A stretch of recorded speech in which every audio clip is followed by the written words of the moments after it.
உங்க ஸ்டெப் கர்த்தரால் நடத்தப்படுதுன்னா அங்க ஏராளமான தயவு இருக்கும். ஃபர்ஸ்ட் நான் ஒரு வியாபாரத்துக்கு போறேன், இந்த காரியத்துக்கு போறேன், அங்க கடனை பிடுங்கி, இங்க கடனை பிடுங்கி, அங்க கடனை பிடுங்கி, இங்க கடனை பிடுங்கி, நைட்ல தூங்காம உருண்டு பிறண்டு, அப்புறம் அது தேவ வழி இல்லைங்க. நல்லா கேட்டுக்கோங்க, தேவன் நடத்துறாருன்னா அங்க என்ன இருக்குங்க? சமாதானம் ஏராளம் இருக்கும். ரெண்டு, அங்க கர்த்தருடைய தயவு.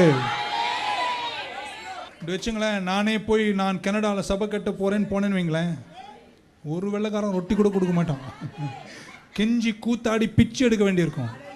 ஆனால் அது சொர்க்காப்பாளையத்துக்கு வந்தோன்னு வைங்களேன், அதுதான் தேவ சித்தம், அதுதான் தேவ. எப்படி வச்சுங்களேன், நம்ம காணிக்கெல்லாம் கேட்க கூட வேணாம். புரிஞ்சிருக்குமா உங்களுக்கு? The evidence that God is leading you is the favor of God. Supernatural favor. தாவீது சொன்னான் சங்கீதம் 5, உங்க காருண்யம் என்னை வர வர இப்படி